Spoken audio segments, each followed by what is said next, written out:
ಮಕ್ಕಳು ಇನ್ನೇನು ರಜಕ್ಕೆ ಮನೇಲೇ ಇರ್ತಾರೆ. ಸೊ ಹಾಗಾಗಿ ಏನಾದರೂ ಅವ್ರಿಗೆ ಸ್ನ್ಯಾಕ್ಸ್ ಬೇಕಲ್ಲ, ಹಾಗಾಗಿ ಆಲೂಗಡ್ಡೆ ಚಿಪ್ಸ್ ಮಾಡೋಣ ಅಂತ. ಸೊ ಆಲೂಗಡ್ಡೆನ ಒಂದು ಹಾಫ್ ಆನ್ ಅವರು ಮಣ್ಣೆಲ್ಲ ನೀಟಾಗಿ ಬಿಡ್ಕೊಳೋ ಥರ ಒಂದು ಬಕೆಟ್ಗೆ ನೆನೆಗಾಕಿ ಈ ಥರ ಒಂದು ಮೀಡಿಯಮ್ ಲೆವೆಲು, ದಪ್ಪನೂ ಬೇಡ ತೆಳುವನೂ ಬೇಡ, ನೀಟಾಗಿ ಒಂದು ಮೀಡಿಯಮ್ ಲೆವೆಲ್ಗೆ ಕಟ್ ಮಾಡಿಕೊಂಡು ಚೆನ್ನಾಗಿ ತೊಳ್ಕೊಬೇಕು. ಮಣ್ಣೆಲ್ಲ ಹೋಗೋ ಥರ ಚೆನ್ನಾಗೇ ತೊಳಿಲಿಲ್ಲ ಅಂತಂದರೆ ಮಣ್ಣು ಹಾಗೆ ಉಳ್ಕೊಂಬಿಡುತ್ತೆ. ಕಟ್ ಮಾಡಿದ ಮೇಲೂ ತೊಳ್ಕೊಬೇಕು. ಕಟ್ ಮಾಡಿದ ನಂತರ ಈ ಥರ ಒಂದು ದೊಡ್ಡ ಪಾತ್ರೆಗೆ ಇಟ್ಕೊಂಡು ಅದಕ್ಕೆ ಸಾಲ್ಟು ಮತ್ತು ಖಾರದ ಪುಡಿ ಹಾಕ್ಕೊಂಡು ಚೆನ್ನಾಗಿ ಒಂದು 80% ಅಷ್ಟು ಬೇಯಿಸ್ಕೊಬೇಕು. ಗೈಸ್ ನೋಡ್ತಿದ್ರಲ್ಲ, ಏನಕ್ಕೆ ಸಾಲ್ಟು ಮತ್ತು ಖಾರದ ಪುಡಿ ಹಾಕ್ತೀವಿ ಅಂತಂದರೆ ತಿನ್ನಬೇಕಾದ್ರೆ ಸ್ವಲ್ಪ ಉಪ್ಪು ಖಾರವಾಗಿದ್ದೆ ಟೇಸ್ಟಿಯಾಗಿದೆ, ಚೆನ್ನಾಗಿರುತ್ತೆ ಅಂತ ಅಷ್ಟೇ. ಸೊ ಅದು ವಿತೌಟು ನೀ ಆಪ್ಷನಲ್ಲು, ಬೇಕು ಅಂದರೆ ಹಾಕೊಬೋದು, ಬೇಡ ಅಂದರೆ ಬಿಡ್ಬೋದು. ಬಟ್ ನಾನು ಯಾವಾಗ ಮಾಡಬೇಕಾದ್ರೂ ಇದೇ ಥರ ಮಾಡ್ಕೊಳೋದು. ಗೈಸ್ ನೋಡಿ, ಒಂದು 80 ಭಾಗದಷ್ಟು ಈ ಥರ ಬೇಯಿಸ್ಕೊಬೇಕು.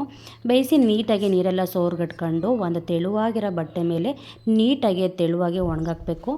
ಚೆನ್ನಾಗಿ ಬಿಸಿಲಿದ್ರೆ ಒಂದು 2 ಡೇಸಿಂದ 3 ಡೇಸ್ಗಷ್ಟೇ ಒಣಗಿಬಿಡುತ್ತೆ.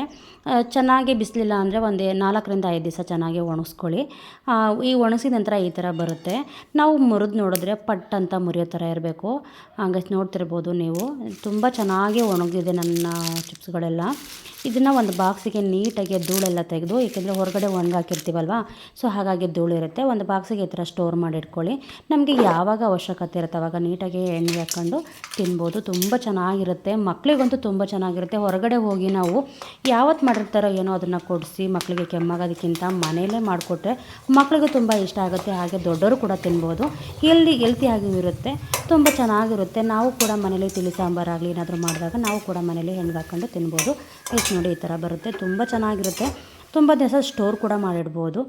ಈ ವಿಡಿಯೋ ಇಷ್ಟ ಆದರೆ ನೀವು ಫಾಲೋ ಮಾಡೋದು ಮರಿಬೇಡಿ. ಹಾಗೆ ಲೈಕ್ ಮಾಡಿ, ಶೇರ್ ಮಾಡಿ, ಕಮೆಂಟ್ ಮಾಡಿ.